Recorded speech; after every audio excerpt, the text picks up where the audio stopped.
Hello my dear student, this is Sonia Kaushik और हम कर रहे हैं अपना chapter principles of inheritance and variation. This is unit 2 of 12th biology and in our last lecture students we have discussed dihybrid cross and back cross, test cross and all. Today we are going to discuss next important topics, that is pleiotropic, then polygenic inheritance, epistasis, sex determination, chromosomal basis of inheritance. All right, so let's start today's topic. start करें students. तो हम start करते हैं सबसे पहले pleiotropy. Pleiotropy क्या है students? When a single gene have different phenotypic effects on an organism. जब एक जीन के, अभी आपने पढ़ा है one gene, every character is you can say coded by a gene.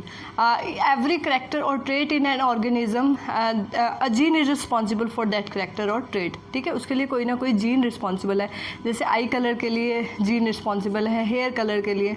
तो वट एवर द करेक्टर्स या ट्रेट्स जो भी लिविंग ऑर्गेनिज्म के हैं अंदर स्टूडेंट उनके अंदर क्या रिस्पॉन्सिबल है? जीन. और एक जीन की दो अल्टरनेट फॉर्म होती है, that two alternate forms are called alleles. ठीक है, हमने डोमिनेंट रिसेसिव एलील वो सब डिस्कस कर लिया.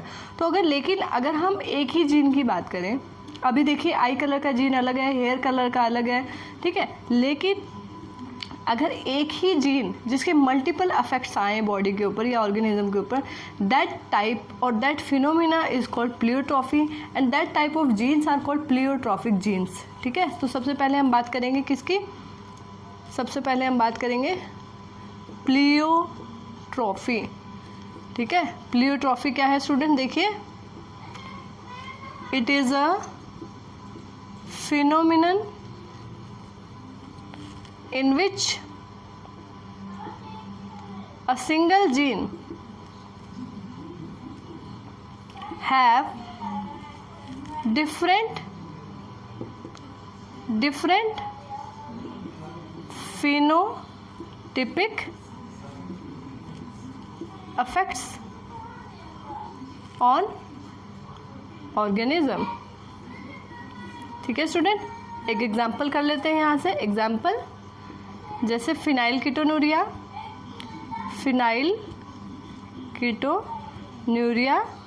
जो कि एक जेनेटिक डिसऑर्डर है. Genetic disorder, that disorder that can transfer from parents to offspring या वन जनरेशन से दूसरी जनरेशन में. तो फिनाइल कीटोन्यूरिया स्टूडेंट्स एक मेटाबॉलिक डिसऑर्डर है. ठीक है, जो मेटाबॉलिज्म जो हमारी बॉडी में रिएक्शन है उससे रिलेटेड है.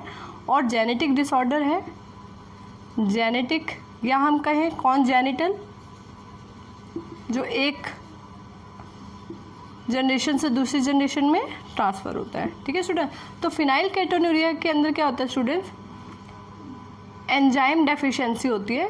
एंजाइम डेफिशिएंसी, कौन से एंजाइम की डेफिशिएंसी होती है? Very very important, that is phenyl alanine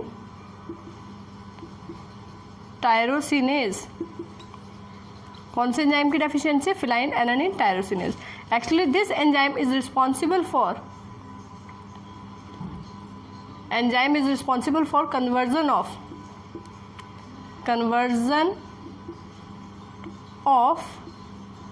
phenyl alanine. Phenyl alanine students amino acid है. कैसा अमीनो एसिड है? एरोमेटिक, जिसके अंदर बेंजीन रिंग है. Conversion of phenyl alanine into tyrosine. तो टायरोसिन भी एक एरोमेटिक अमीनो एसिड है. और स्टूडेंट ये दोनों ही एसेंशियल अमीनो एसिड है जिनकी हमारी बॉडी को ज़रूरत है. एसेंशियल अमीनो एसिड जिनके बिना हमारी बॉडी का काम नहीं चल सकता. तो फिनाइल एलानिन से टायरोसिन का बनना बड़ा ही इंपॉर्टेंट है.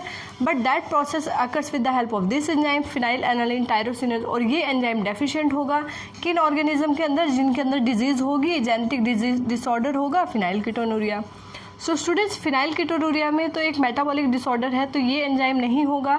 So what will happen? Phenyl alanine tyrosine में चेंज नहीं होगा.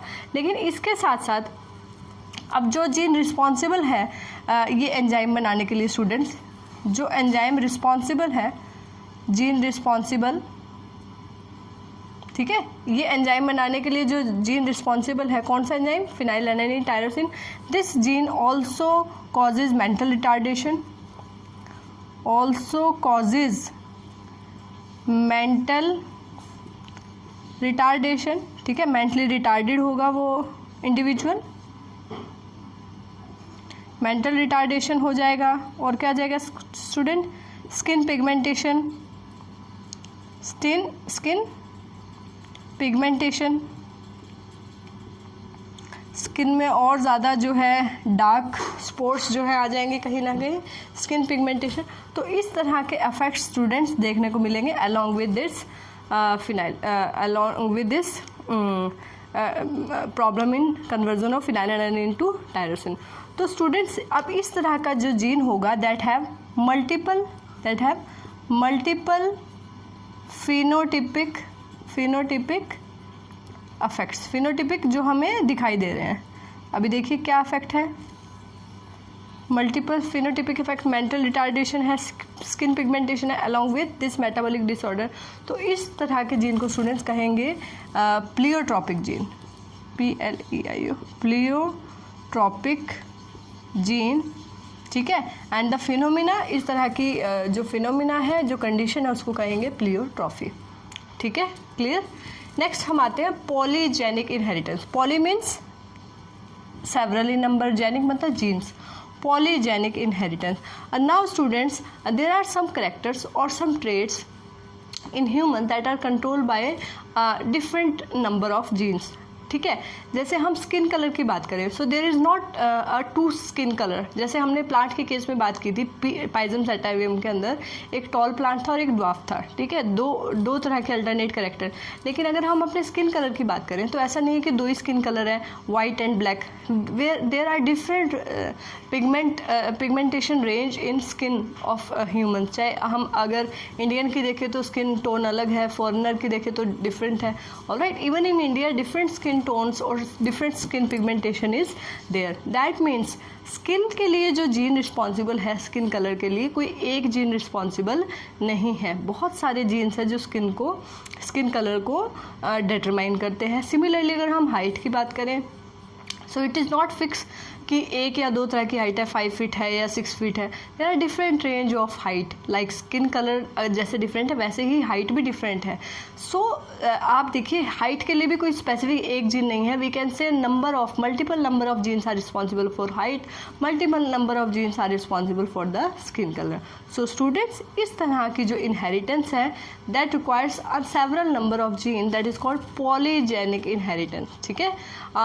According to a scientist Davenport, more than 6 genes are responsible for this skin color and skin pigmentation, you can say. Although the skin pigment is due to the pigment melatonin, but the amount of that melatonin is variable in different organ, in different human, you can say. So that's why skin pigmentation may be fairer, may be darker, alright, skin tone may be fairer and may be darker. So next coming to the polygenic inheritance, ठीक है student. सो आप थोड़ा ध्यान रखिएगा, pleiotropic genes या polygenic जो inheritance है, both are मतलब दिखने में या सुनने में दोनों सेम है, but they are quite different. So ध्यान रखिएगा आप इनका डिफरेंस को। Next coming to next topic, polygenic inheritance. Polygenic inheritance क्या है, देखिए स्टूडेंट्स, इन दिस केस या फिर in this phenomena,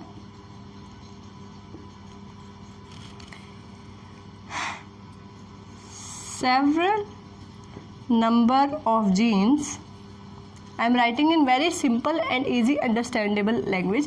In this case या phenomena, several number of genes are responsible for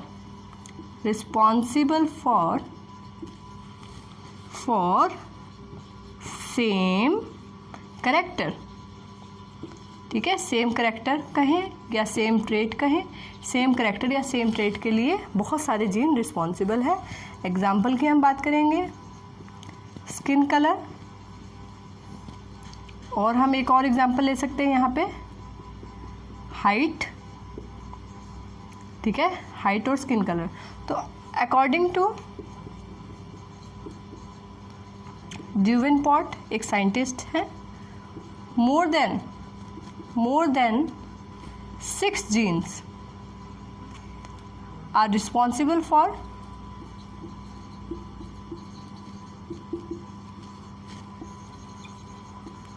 skin color in human. Alright student, so these type of genes, these type of character you can say that are controlled by, ठीक है, तो that आप इसको ऐसे भी लिख सकते हो, some characters या फिर trait are controlled by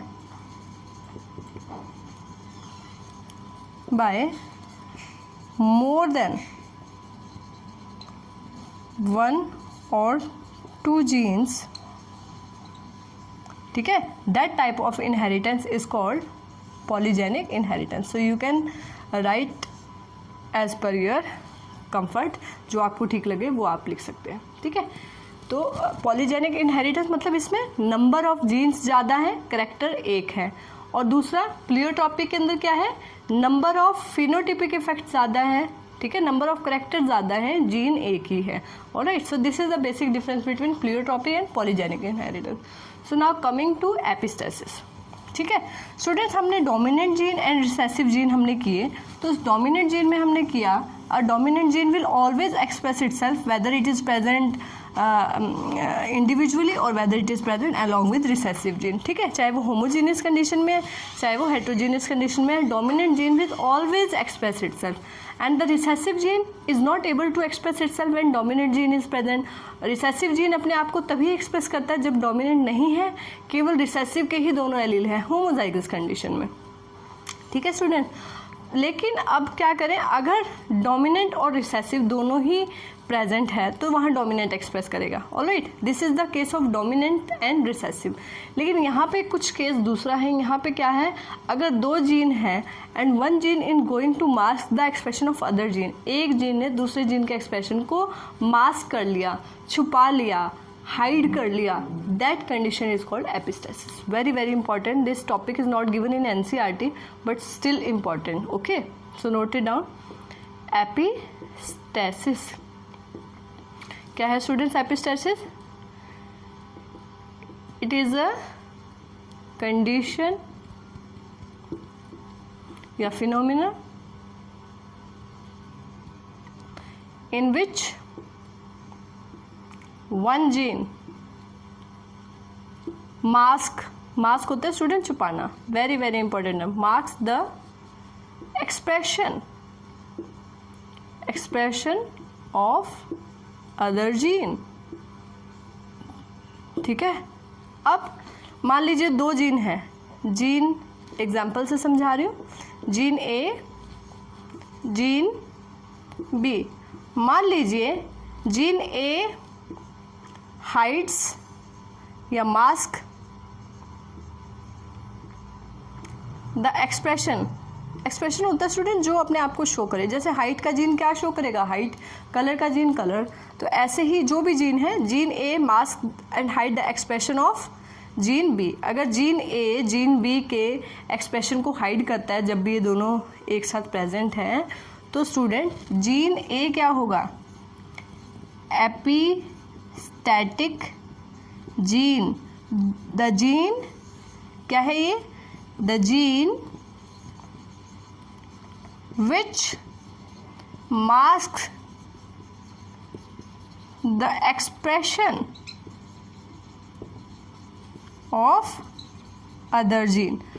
जो जीन दूसरे जीन के एक्सप्रेशन को कंट्रोल करेगा, मास्क करेगा, that is called epistatic gene. And the gene जिसका मास्क हो गया, जो अपने आप को एक्सप्रेस नहीं कर पा रहा है, ठीक है, उसको कहेंगे हम hypostatic gene. Very very important, hypostatic gene. ये क्या है student, the gene whose expression is mask.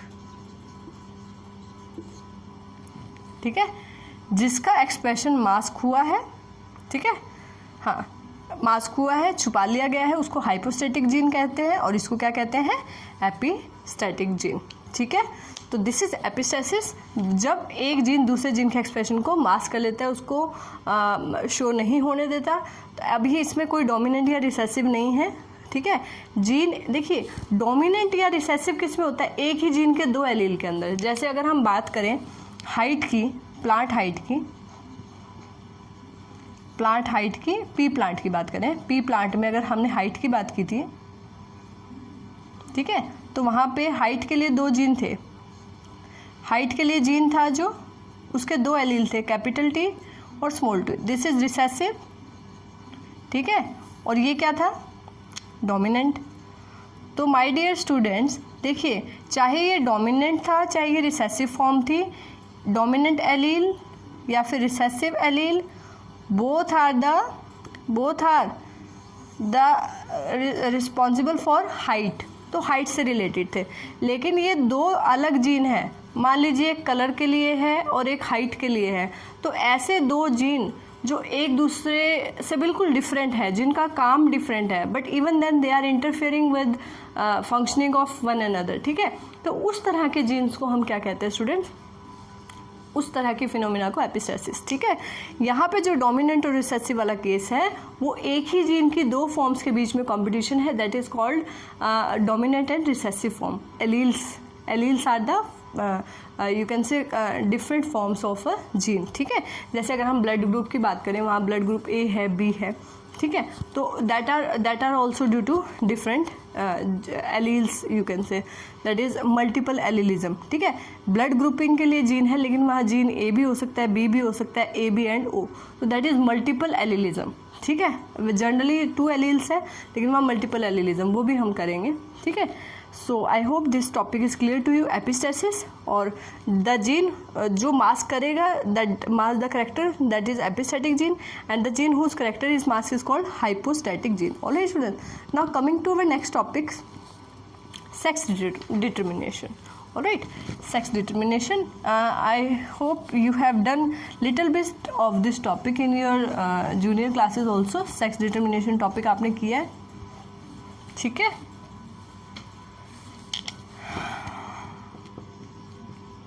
Sex determination, student sex determine कौन करते हैं, determined by sex chromosome,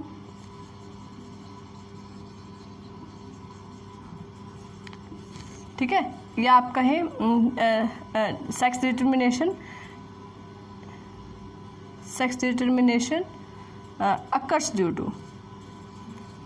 occurs due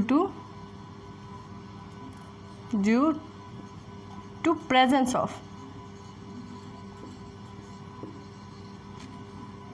sex chromosome, ठीक है। नाउ अब अगर हम बात करें मेल के अंदर और अगर फीमेल के अंदर, ह्यूमन की बात करें स्टूडेंट, ह्यूमन मेल के अंदर सेक्स क्रोमोसोम कितने हैं, 2 हैं, XY in case of male, और फीमेल के अंदर क्या है, XX। ऑलराइट स्टूडेंट्स, अब देखिए मेल के अंदर हेट्रोजाइगस कंडीशन है, कैसी कंडीशन है, हेट्रोजाइगस, ठीक है, डिफरेंट है ना ये, और यहाँ दोनों सेम है, तो ये कैसी कंडीशन है स्टूडेंट्स, होमोजाइगस, ठीक है।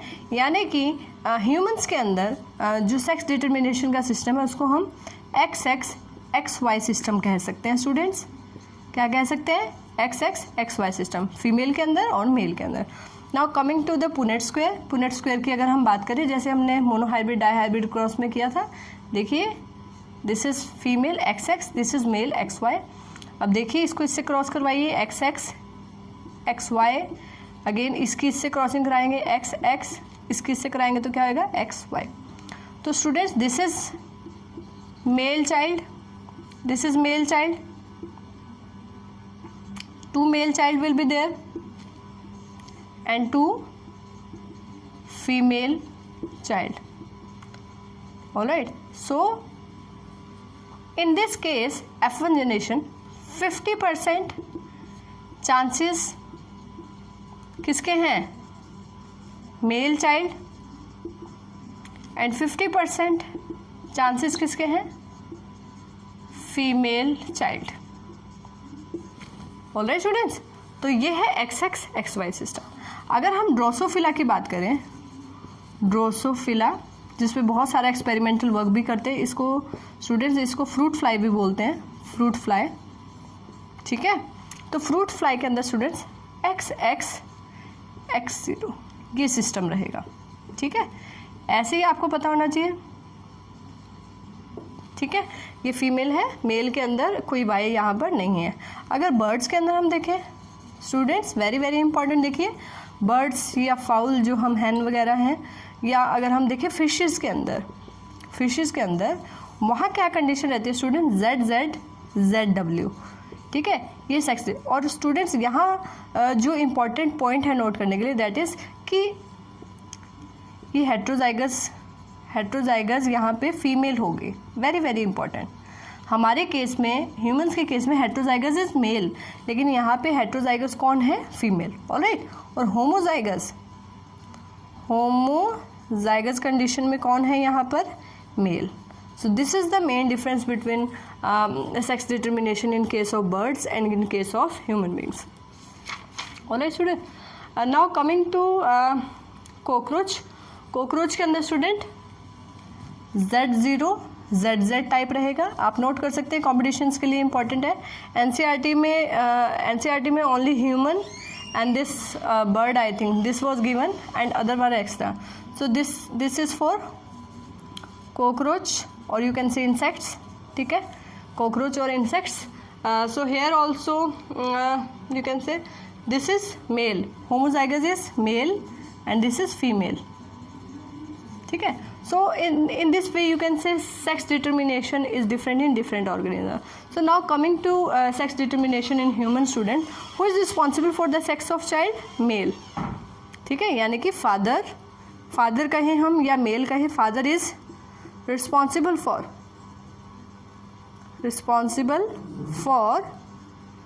sex of child, क्योंकि in India mother is responsible for, India में ऐसा कहा जाता है that mother is responsible for the girl child, okay, and for that female feticide cases भी जो है बढ़ रहे हैं. So it is now clear scientifically that who is responsible for the sex of child, because mother is always contributing her X. Mother के पास तो 2 X chromosome है, सो either in the case of male child or female child, the contribution of female or mother is always X chromosome, all right.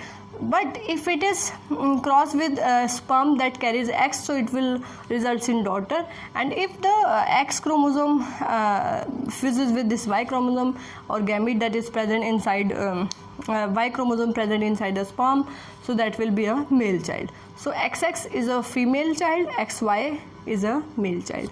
So father is responsible for, ठीक है. In case of birds where heterozygous condition is of female, so here female is responsible for the sex of the offspring or the you can say new organism. Alright, so this is all about sex determination. Now coming to our next topic, that is very very important, students, chromosomal basis of inheritance, and this question is generally asked in 3 marks, ठीक है. In CBSE it is asked in 3 marks, 3 to 5 marks, but basically it is come in 3 marks. The sex determination also important for 3 marks, ठीक है, I can write here, this is also important for 3 marks. Alright, and these definitions, overall the topic is important, this is specifically important for NEET, alright, because not given in NCERT, so note it down. Now coming to chromosomal basis of inheritance, ठीक है. तो student, inheritance आपको पता है, हम chapter के starting से ही करें. Inheritance is a phenomena of transferring the characters from parents to offspring. Parents से ऑफस्प्रिंग के अंदर जो करेक्टर्स का जाना है, that process is called inheritance, and उसको हेरिडिटी भी हम लोग बोल रहे हैं. तो मेंडल ने हमें बताया स्टूडेंट, मेंडल ने कहा factor is responsible for the inheritance, ठीक है. इनहेरिटेंस के लिए कौन रिस्पॉन्सिबल है, रिस्पॉन्सिबल फॉर इनहेरिटेंस. मेंडल ने कहा कि फैक्टर इम्पॉर्टेंट है, ठीक है. फिर फैक्टर को टर्म दे दी गई जीन, फैक्टर को जीन कहा, ठीक है. किसने, जॉनसन ने जीन टर्म दे दी किसको, फैक्टर को. नाउ 2 साइंटिस्ट वर देयर, ठीक है, जिन्होंने क्रोमोसोमल बेसिस ऑफ, उन्होंने कहा, मेंडल ने कहा फैक्टर इनहेरिटेंस के लिए रिस्पॉन्सिबल है, जॉनसन ने कहा नहीं उनको फैक्टर नहीं, उनको जीन कहेंगे, ये भी ठीक है। नाउ अब आती है बात क्रोमोसोमल बेसिस की। इनहेरिटेंस जो हुआ है वन जनरेशन से दूसरी जनरेशन में जो करेक्टर्स जा रहे हैं, the phenomena of transferring the character from one generation to another is occurring with the help of chromosomes. ठीक है, आपको पता है in each cell there are 46 chromosome, 2 are sex chromosome and 44 are autosomes. Autosomes are same in male and female, and sex chromosome are different, XX in female, XY in male. So this theory is given by, this theory was given by important Sutton and Boveri. All right, very very important. So what they call, देखिए if you recall the structure of chromosome, अगर आप chromosome का structure देखें student, ठीक है, this is unpaired and this is paired. ठीक है, ये पेयर्ड है, ये अनपेयर्ड है। दिस इज सेंट्रोमियर, इसको सेंट्रोमियर बोलते हैं। This is short arm, that is called P. This is long arm, that is called Q. Alright, centromere को प्राइमरी कॉन्स्ट्रिक्शन भी कहा जाता है, और अगर एक और कॉन्स्ट्रिक्शन प्रेजेंट हो तो उसको सेकेंडरी कॉन्स्ट्रिक्शन कहेंगे। ऑलराइट स्टूडेंट, तो और इधर स्पिंडल फाइबर बाइंड होने के लिए एक और डिस्क शेप स्ट्रक्चर होता है, उनको क्या बोलते हैं, काइनेटोकोर। Very very important. ठीक है, kinetochore. We will discuss the structure of chromosome in detail in molecular biology. Next chapter में हम इस टॉपिक को भी डिटेल में करेंगे। अभी आपको ये जानना काफ़ी है स्टूडेंट। और ये जो पेयर्ड क्रोमोसोम है, तो इनमें पेयर्ड में इनको क्या बोलते हैं, सिस्टर क्रोमेटिड्स। Sister chromatids. ठीक है स्टूडेंट, चलिए आइए। So this is the structure of chromosome and genes are present on specific loci, that is location, specific loci on chromosomes. ठीक है, क्रोमोसोम्स पे स्पेसिफिक लोकेशन पर क्या प्रेजेंट है, जीन्स। मान लीजिए दीज आर स्पेसिफिक लोकाई, मान लीजिए this is gene 1, gene 2, so there you can say their location is fixed. All right, so similarly different number of genes are present on different chromosome, like 273 genes are present on Y chromosome, that is the smallest chromosome that has smallest number of gene, and that genes that are present on Y chromosome are called Hollandric, HOLAND, Hollandric chromosome genes, sorry. ठीक है, चलिए, तो हमें पता लगा कि jeans कहाँ present है, are present on specific location on chromosome. यानी कि हम जब अभी ये बोल रहे थे that genes are responsible for inheritance, so genes are the function unit of DNA and DNA takes the form of chromosome at the time of cell division. तो यानी कि जब सेल डिवीजन होता है स्टूडेंट, एक सेल से 2 cell बन रहे हैं माइटोसिस के अंदर, या 1 से 4 बन रहे हैं मियोसिस के अंदर, तो एक सेल से दूसरे सेल के अंदर जा क्या रहा है, chromosome. All right, and so genes are present on chromosome. This is not wrong that genes are responsible for character, genes are responsible for trait, this is right, but actually the genes are present on chromosome. तो chromosomal basis of inheritance, this, ये theory क्या कहती है students, पहला इसका point ये है, chromosomes are responsible for transferring characters from one generation to another. Second point, genes are present on chromosome at specific loci. ठीक है, उसके बाद अगर हम बात करें XX XY chromosome responsible for sex determination. ठीक है, सो मेन पॉइंट आर कि इनहेरिटेंस किसकी वजह से हो रहा है, जीन्स की वजह से, and genes are present on chromosomes. Genes कहाँ प्रेजेंट है स्टूडेंट? क्रोमोसोम के ऊपर प्रेजेंट है। सो दैट मीन्स कि जो हेरिडिटी है वो किसकी वजह से है? क्रोमोसोम से। और क्रोमोसोम किस में है? पेयर में। क्रोमोसोम्स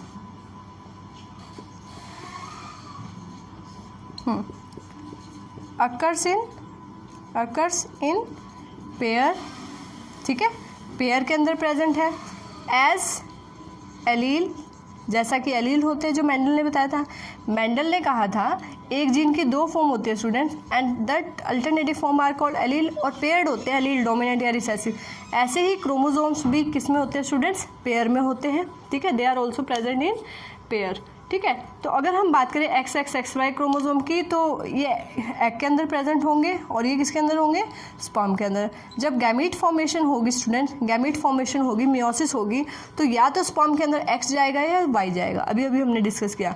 सो अगर स्पर्म के अंदर X है, so and it fuses with ova, then it will result in female child. और अगर उसके अंदर Y क्रोमोसोम है गैमीट के अंदर, स्पर्म के अंदर, so it will responsible in male child, ठीक है। तो कहीं ना कहीं sex chromosome are responsible for this you can say sex determination, ठीक है, या इनहेरिटेंस। तो मेन पॉइंट इज दैट कि chromosomes are the basis of inheritance and genes are responsible for the different characters and trait in organism, but genes are present on chromosome and they are present on specific loci, specific location, all right। और अगर कोई भी gene students इसमें से delete हो जाता है या कोई नया जीन इंसर्ट हो जाता है, that is called mutation and that cause various genetic disorder, congenital disorder, all right. So in our upcoming lecture we will see that if there is any you can say disruption in this you can say chromosomal distribution, अगर ये chromosomes जो paired हैं या unpaired जब ये होते हैं at the time of meiosis and cell division या सेपरेशन ऑफ क्रोमोसोम होता है, and if there is any disjunction, अगर वो सेपरेट अच्छे से नहीं हो पा रहे chromosome, that is responsible for various genetic disorder. Each cell, अगर हम हर सोमेटिक सेल की बात करें, that have 46 number of chromosome, लेकिन गैमीट्स की बात करें, sperm and ova, that have haploid number of chromosome 23 in sperm and 23 इन ओवा। सो अगर हम एक सोमेटिक सेल की बात करें जिसमें 46 क्रोमोसोम जनरली होने चाहिए, and if there are 1 chromosome extra, अगर एक क्रोमोसोम एक्स्ट्रा है 46 की जगह 47, then it is also disease condition, disorder होगा। और अगर एक कम है यानी कि 45 है, तब भी उसमें प्रॉब्लम होगी, ठीक है। जैसे अगर हम बात करें टर्नर सिंड्रोम की या डाउन सिंड्रोम की, जिसमें एक क्रोमोसोम नंबर कम है टर्नर में, या फिर डाउन के अंदर एक क्रोमोसोम ज़्यादा है, क्रोमोसोम नंबर ज़्यादा हो दैट इज़ कॉल्ड पॉलीप्लॉइडी, कम हो तो उसको एनीप्लॉइडी भी बोल सकते हैं, ठीक है। और अगर कोई एक पर्टिकुलर क्रोमोसोम नंबर एक्स्ट्रा है, दैट इज़ कॉल्ड ट्राइसोमी, या उसको मोनोसोमी भी बोलते हैं। We will discuss that you can say disjunction and disorders in our next upcoming lecture. So this is all about today. आज हमने जो भी topics discuss किए that are quite important, so make it sure that understand the topics clearly so that we will move forward. And the topic we have discussed today are pleiotropy, polygenic inheritance, epistasis, sex determination, and then chromosomal basis of inheritance. Alright students, so stay tuned, stay connected, stay safe at your home, keep revising your work. Alright, thank you.